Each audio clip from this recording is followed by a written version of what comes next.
All right.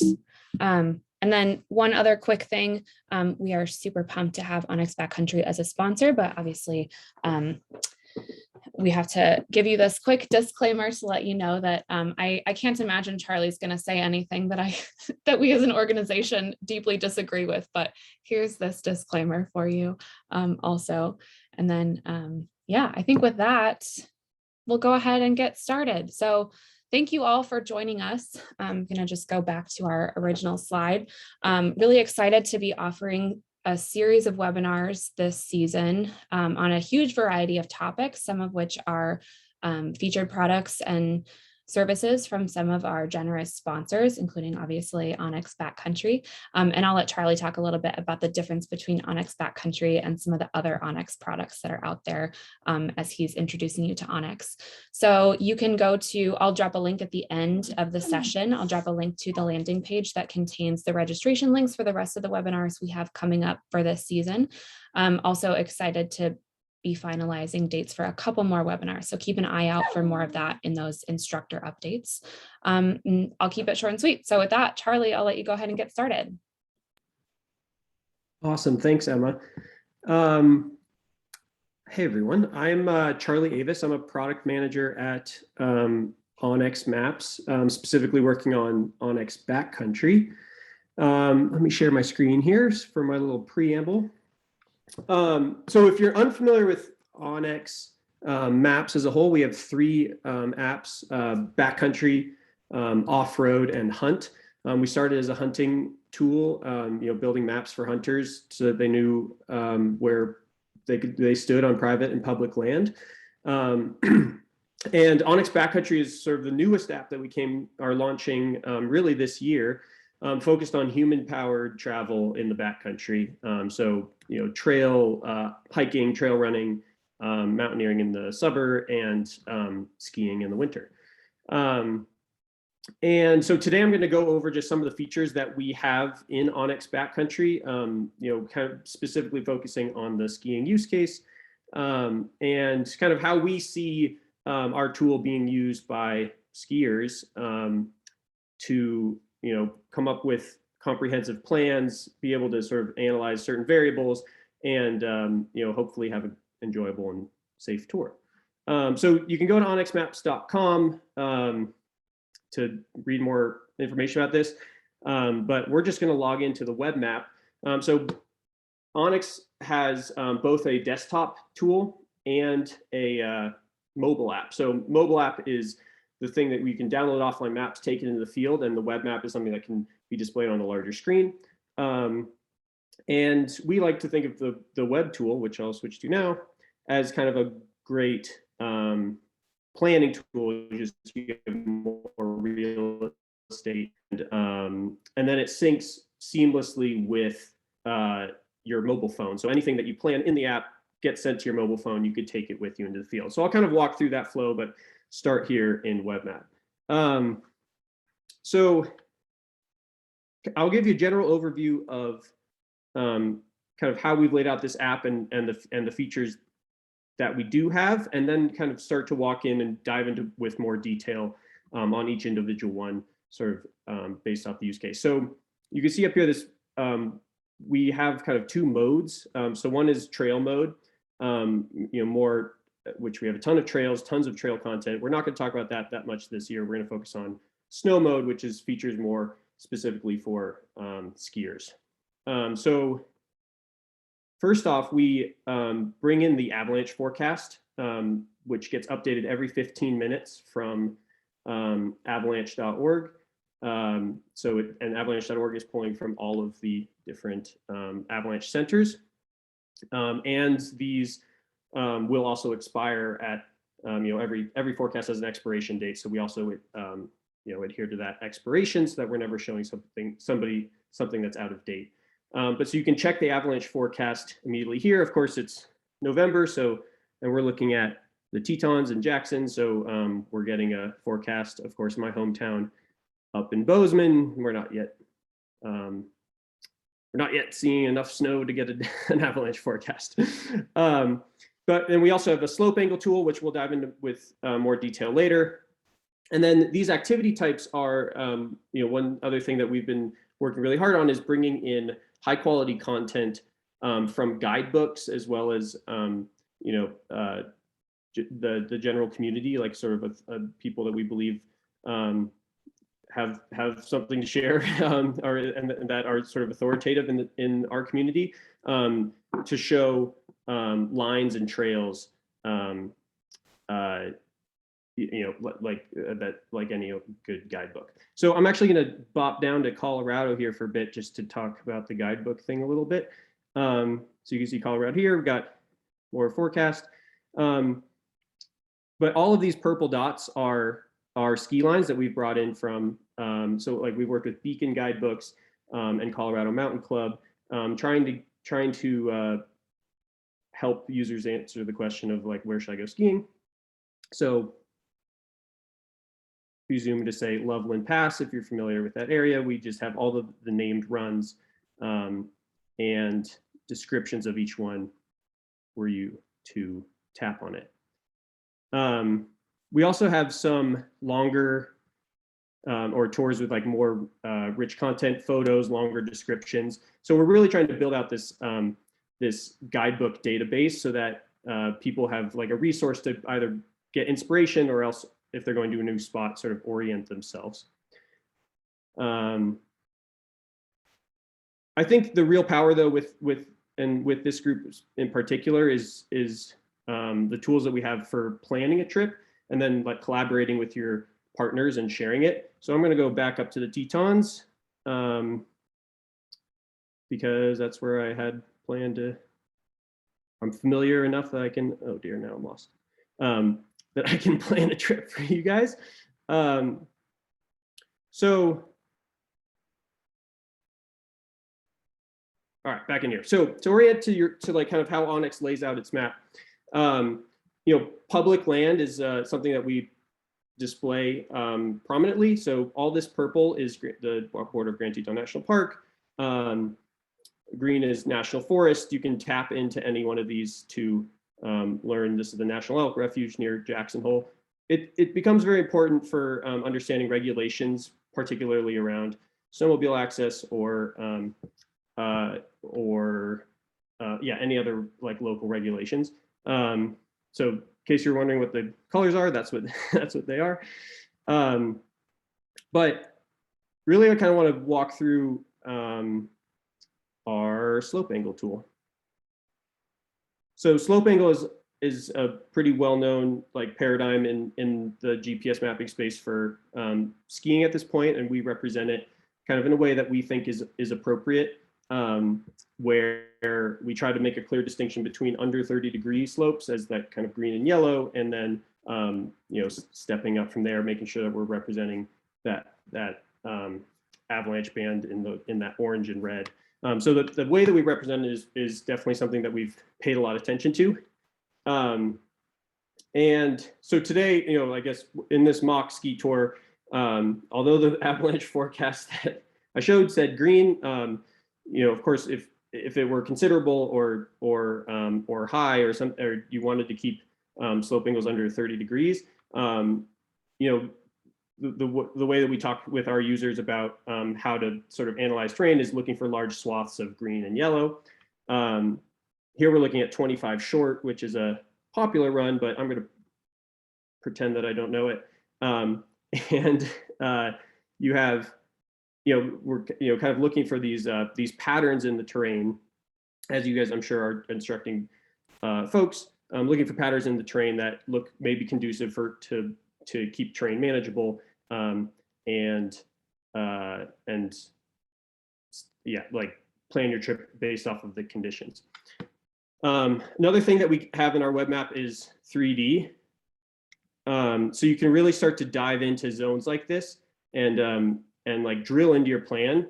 And so that's also a really useful thing to start seeing some of analyzing the parts of the terrain and making sure that it fits your needs. So one thing that I've like to do is I'll introduce the Waypoint tool. So the waypoints are waypoints. You can drop them anywhere you want, but you have really a lot of options for like how you annotate the map with these waypoints.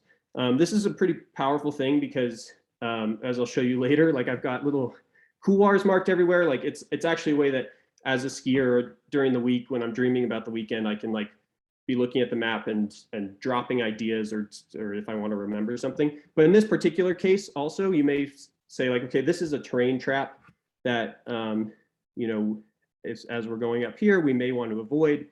So mark it as a hazard. We'll call it a terrain trap, and maybe we'll make it yellow for caution.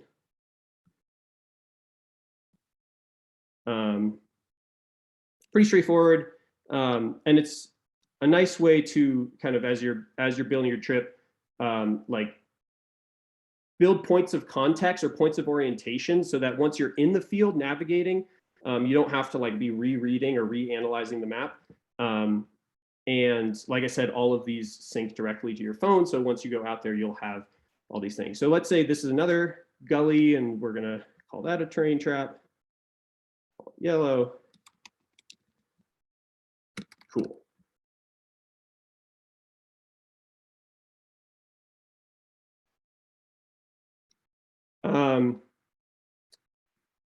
So one thing I want to call out too is on this slope angle layer. So like obviously we're kind of looking at the slope angle, making decisions already about what the terrain is telling us. But slope angle is ultimately a directional tool. It's not a tool that like can replace being in the field and like measuring things in the field and analyzing the terrain that you're in there too. So that's something that we believe really strongly. And so one thing I wanted to call attention to is the resolution of this layer. So you can see this little red box here is one that I drew. That's a 10 meter by 10 meter box. And that is the size of the sampling of our elevation data. So for every box that size, we get one elevation point. And then that, when calculated all together, creates this mosaic of slope angles. Of course, there's data sets that are coming out that are even smaller boxes. So 1 meter DEM resolution is something that's been talked about a lot. And we have as well in here 3 meter DEMs. And a DEM is a digital elevation model, which is like the foundation of all of the elevation information that we use. It's basically a map of pixels that just depict elevation. And so understanding how this layer is generated is important, because within a 10 meter box, you can have deviations that don't get represented. And so while it's really important to, see like, or slope angle is really good at recognizing patterns. So like, for example, looking at this slope, we think the pattern is generally like in that sort of 25 to 30 range with some potential for rollovers. And so that's just, as a skier, a place that just should call your attention to, where you should like be cautious. And again, that's where I think these waypoint tools come in handy, just as a reminder, particularly for beginners who are trying to learn how to analyze terrain and to like see something on the map and then validate it in real life. Another planning tool that we have, which is totally core, is once you've kind of decided where you're going to go, is to actually create your route. So this tool over here, which is the little pencil, is our route building tool. So starting at our trailhead, which is marked here, that's the Taggart Lake trailhead. We can, luckily we don't have to follow trails because there's a bunch of snow and we're skiing.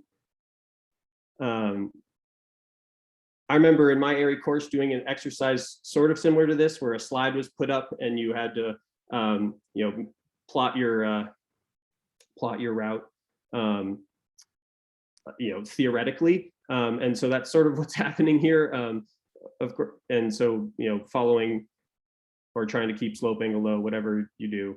Anyway, I'll get up to the top. And the route building tool is really useful for us for a couple of reasons. So one is after I save it, you'll see we'll get an elevation profile. They'll show you elevation gain and total length. These are really useful tools for understanding effort and time. And I plot routes basically every time I go out, because it's a nice way to understand what time I need to start during the day, or how long I can expect to be out there, or how many snacks I need to bring, however you will. The other reason it's really useful, well, I guess there's three reasons. So that's one reason. The other reason it's useful is that it helps a user, as you're planning, sort of visualize working through the terrain, and like, paying attention to terrain traps and slope angles and overhead exposures. Again, that's sort of where 3D really comes in handy, because you can say, like, if you were, say, skinning up this slope, you can visualize that you're underneath this hanging bowl, and it's maybe something you want to pay attention to. And then the third reason that it's really useful is so that you can share that plan with your friends. So this big blue button allows you to copy a link. You could drop into a text message, and any of your friends who also have backcountry, where they open that link, will just get the route directly in their app.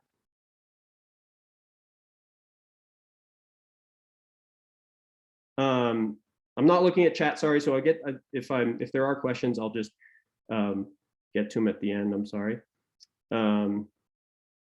But there was one other thing I really wanted to talk about here before we move into the mobile app, and that's sort of analyzing conditions and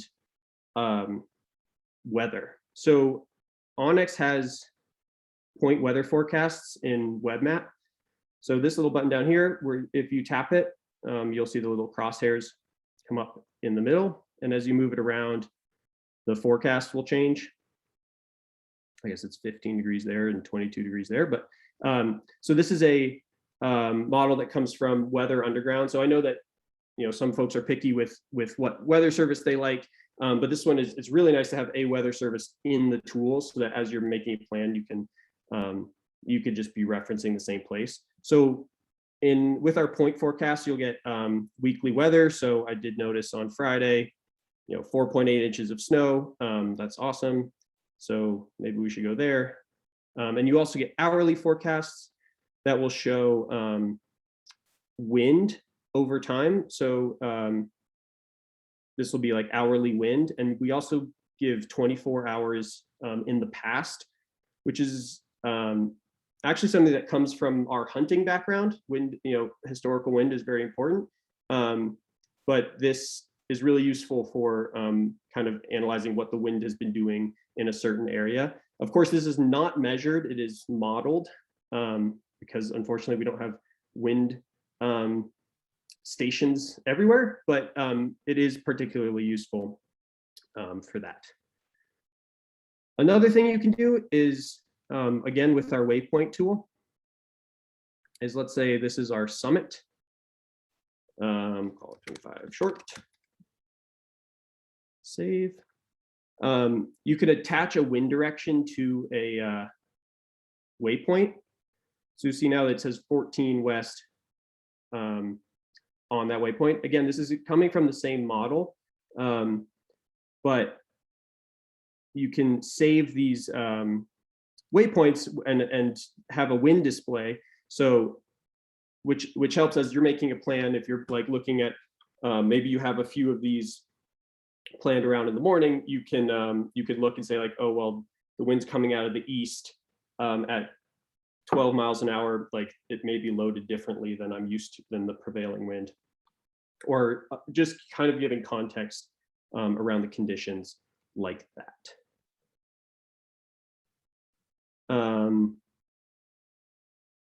Cool. There are like some other nooks and crannies of this experience here. You'll see this like offline maps button, which you can define offline maps in web that sync to your mobile device, but I'm going to switch right over to the mobile device because realistically, that's where you spend most of your time using onX on your phone in the backcountry trying to navigate. So Let me switch over here.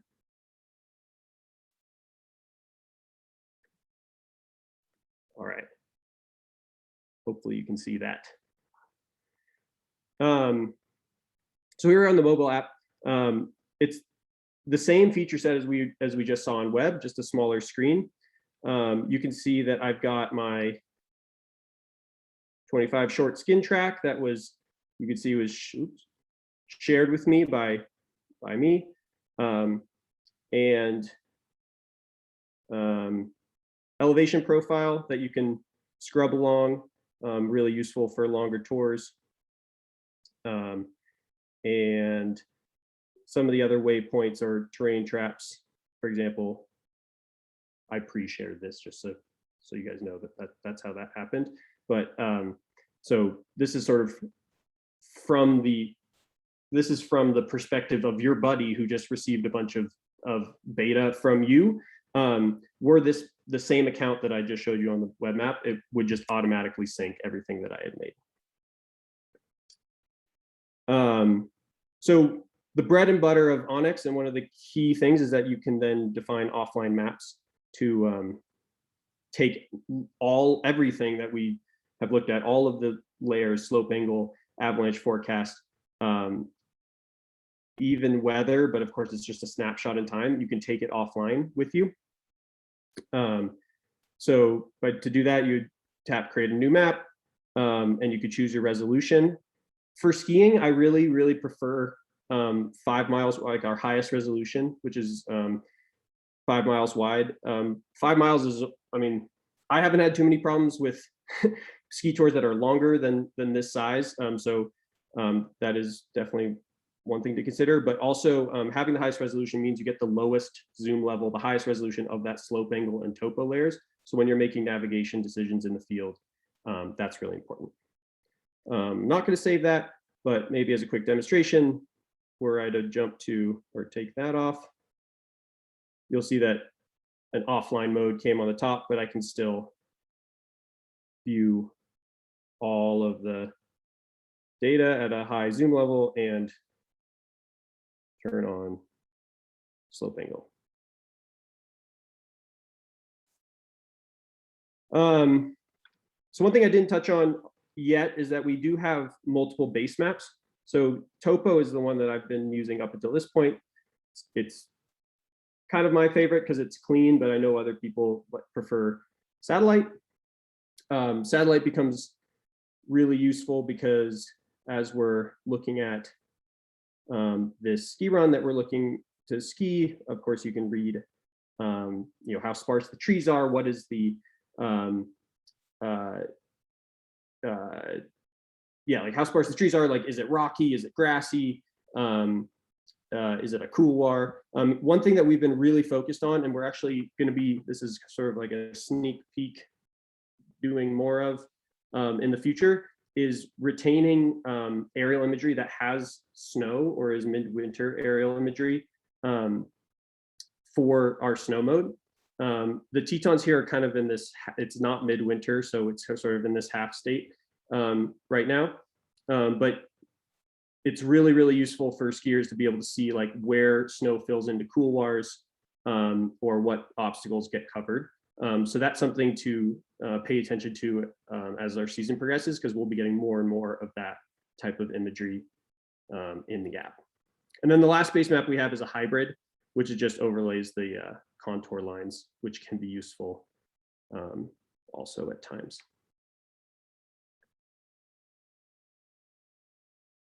So another quick thing that we can touch on is you still have the same tools here. So a route drawing tool, but now you can see you have elevation gain and loss. So if you wanted to say this, evaluate a ski run and say like, oh, well, I want to ski down to there, but then I want to do another lap. How long is it going to take? Oh, I'm offline, so that's not going to work. Wait a second. It has to, you have to be offline for that, or sorry, online for that. Let's try it again. Yeah. So you see that's like a 1,600 foot run. That's pretty cool. Sometimes that's really useful to just do to understand how far down you're going to go, and then you can just discard it. Another cool feature with our Waypoint tool is that if you add a waypoint while you're in the field, and of course you can do this at home too, but it's most useful in the field, is you can add photos to it.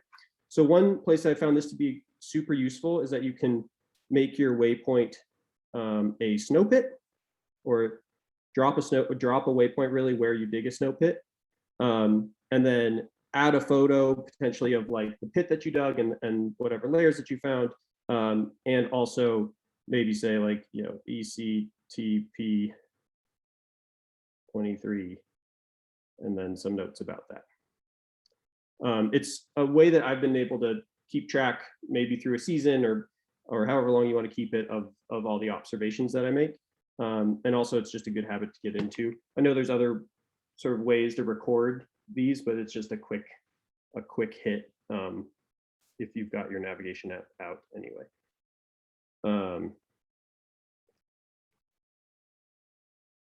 Awesome. And then finally, once you're actually ready to go, I mean, one thing that can be hard is, oops, let's hide that. That can be hard is figuring out how to get where you're going. So if you navigate to, it'll bump you out to Google Maps or Apple Maps. And unfortunately, that's 4 hours away from where I am, but I'll make it down there eventually.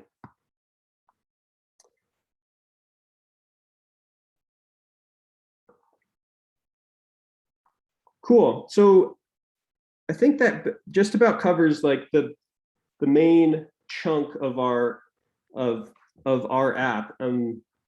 Of course, there's many other ways that you could use it. Sort of a general tool at this point.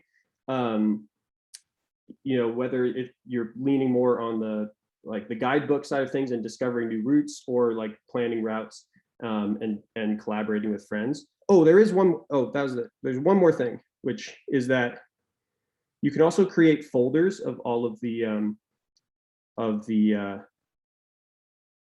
content that you make. So for example, let's say I wanted to add this to a folder maybe somehow. Oh, well, maybe oh, that's because this is shared with me. I can't, yeah, that's the thing, is when a piece of content gets shared with you, it belongs to the person that shared it. So if they make an edit to it, it then gets updated on yours. So because this was shared with me, I can't actually do anything with it. But were I to add my own waypoint and press save, I can add to a folder here at the bottom. We'll say we'll make a new folder, Teton trip. Save. Oh, spelled Teton wrong. Great.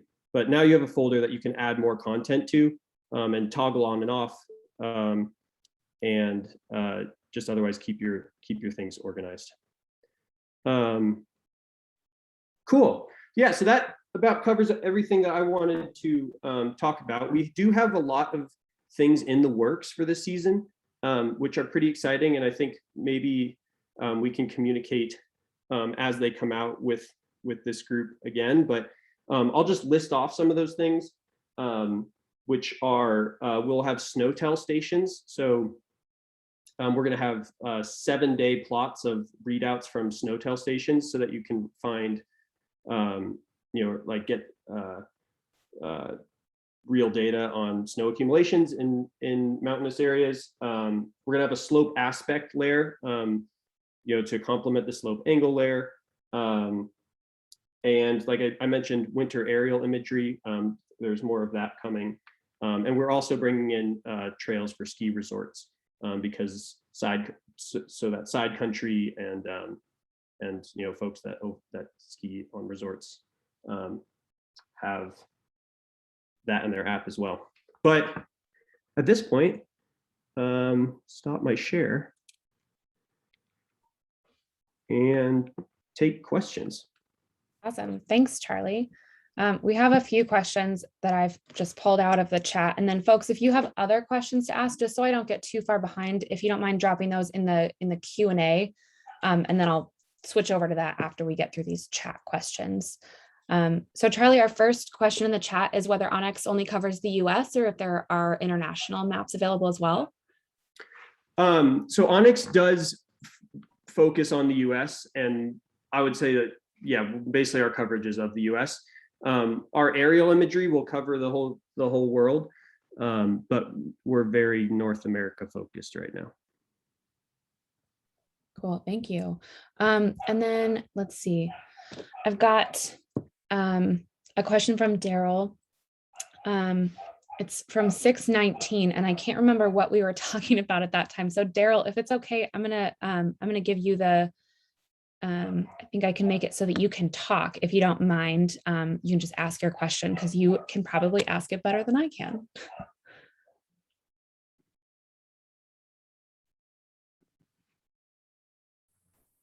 Okay, thanks for doing this, Charlie.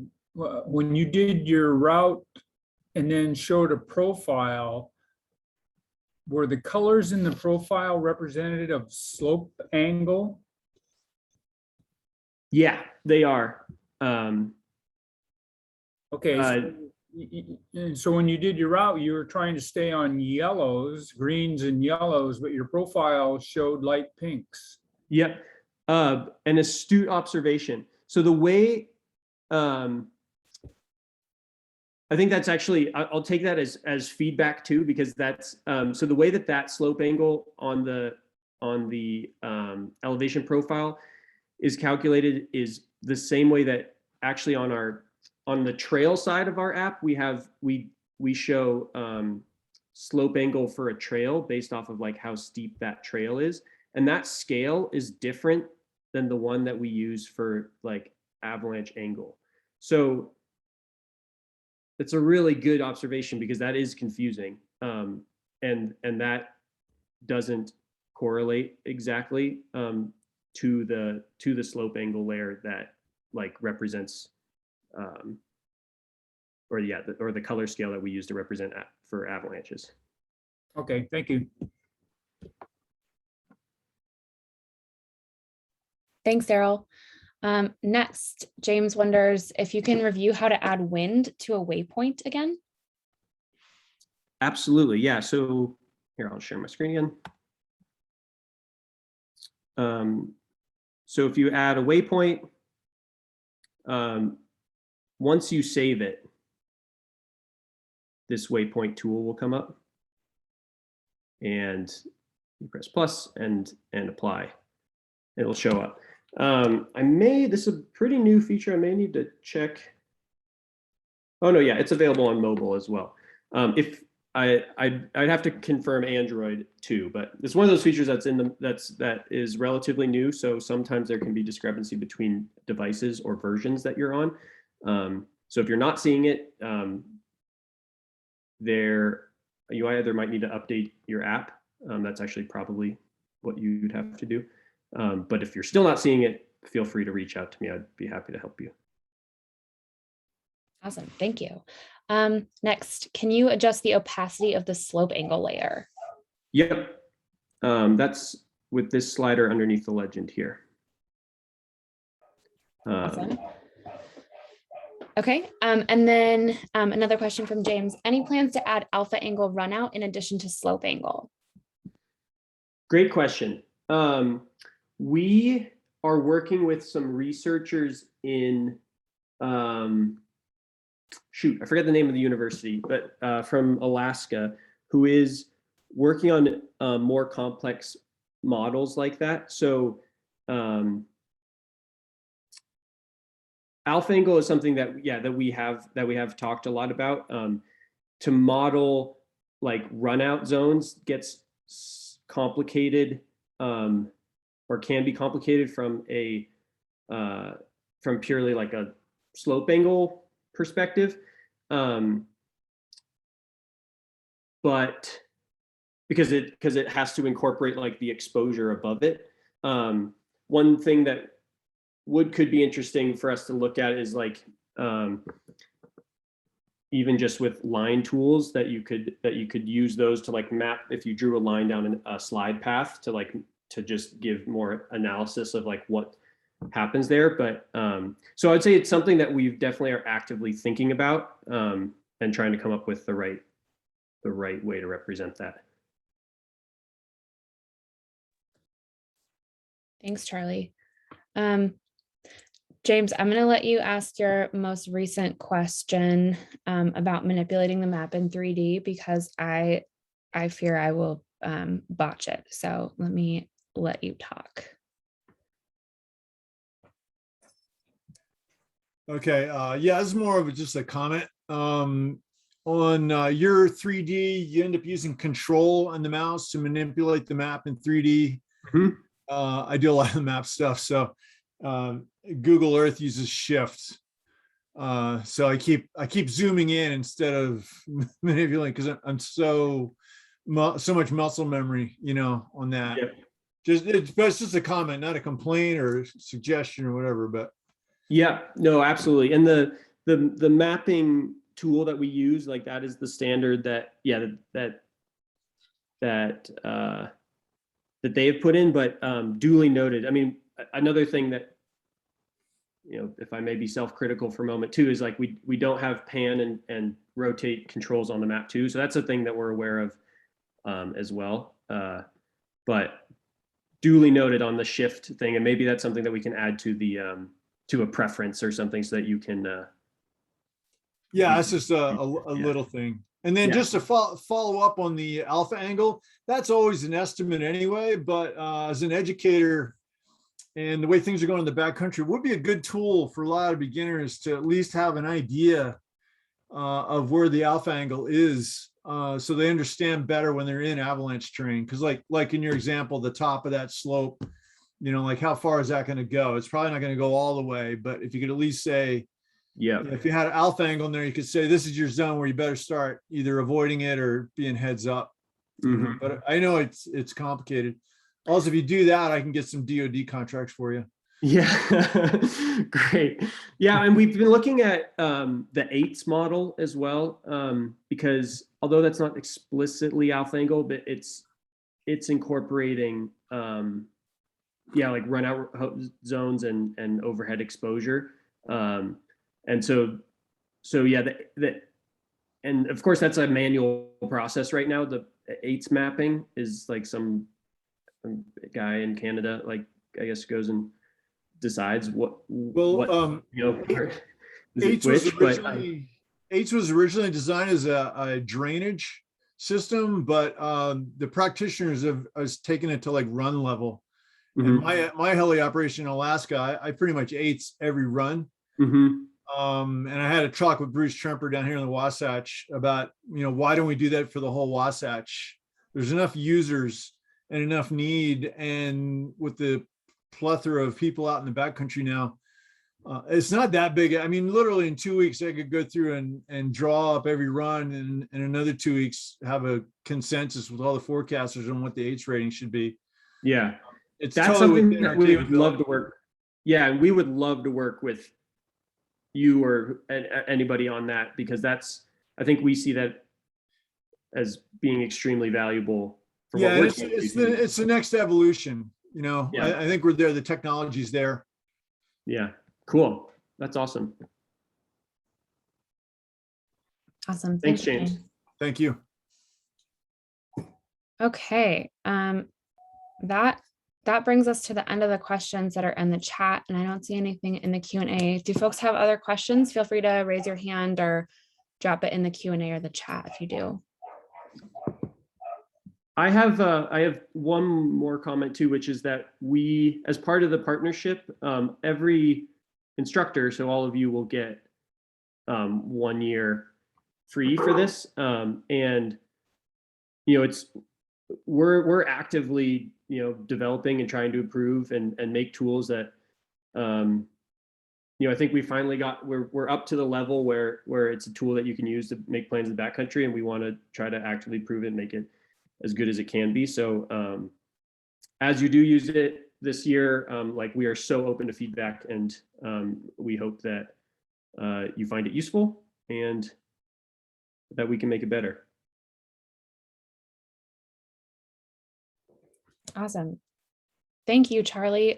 Folks who are here, you will get a link or a code in your email later this week with your unique code to take advantage of your year-long subscription. So keep an eye out for that. Oh yeah, Vicky, thank you. Charlie, do you mind giving us a little bit more info? And I know that onX Backcountry and onX Offroad are largely separate and that they're two different products, but do you mind giving us just a quick overview of what some of the differences are and what folks can find, like what different features there are on the onX Offroad platform? Yeah, absolutely. So the onX Offroad platform is geared more towards snowmobiling. However, there's a lot of overlap with what we have here. So they have the same slope angle tools, the same weather, route building, avalanche forecast. Basically everything I showed you is also in the Offroad tool. And we actually have it in backcountry too. I think there's snowmobile trails south of here. Yeah, so all these purple trails here are snowmobile trails. There you can see them. I guess that one's named CC. So that's sort of the core of the Offroad app, is like showing places where people can use snowmobile. But of course, snowmobilers don't always stay on the trail, and so we try to just provide them with the same tools that that a backcountry skier would need to make decisions about avalanche terrain. They are also starting to build. There was less of it available, but they're starting to build some of the guidebook content around snowmobiling as well. And so like trying to get like snowmobilers in certain hotspots to write better descriptions for trails and give more information about those areas. But other than that, the core of the app is basically the exact same.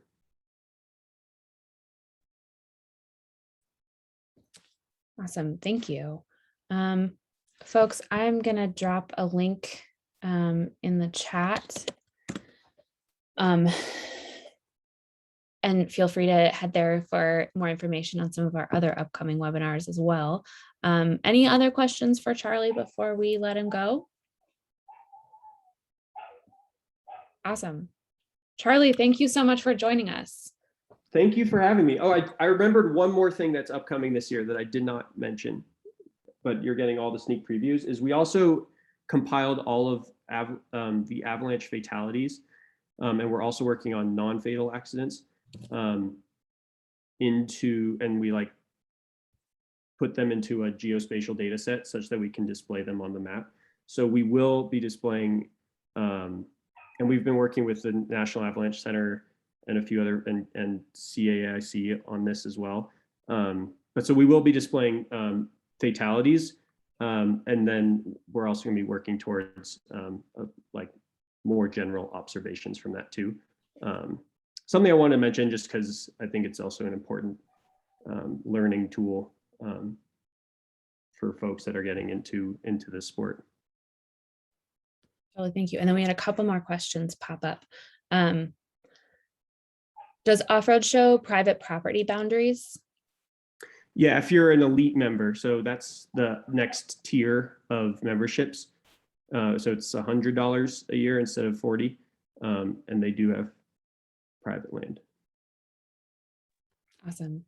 And then Charlie, can we, what's the best way to connect with you or with onX if folks have comments or feedback or improvements once they start using the app? I would love to be in direct contact with anybody who has feedback. So yeah, if you can just share my email address, that's great. And then I can, I'll be a point of contact within the team as well. And we also have an amazing customer service team. So if you have other issues, yeah, never hesitate to call them. Awesome. Thank you.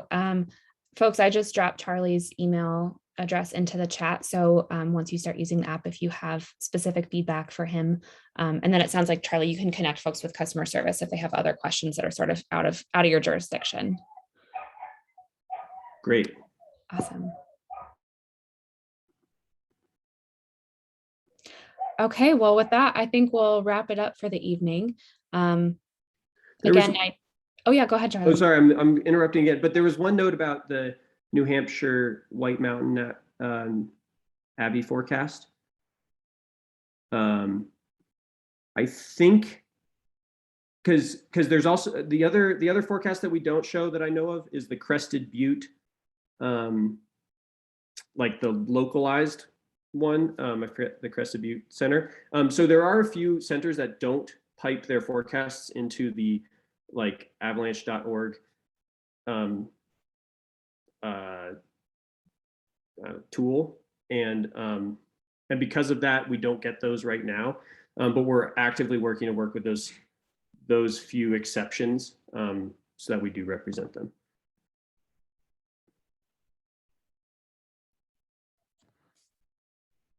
Awesome. I'm gonna give it a beat of silence and let people ask any other question before I'm like, okay, let's go. I'm not trying to rush anyone out of here. Please feel free to stick around and ask your questions.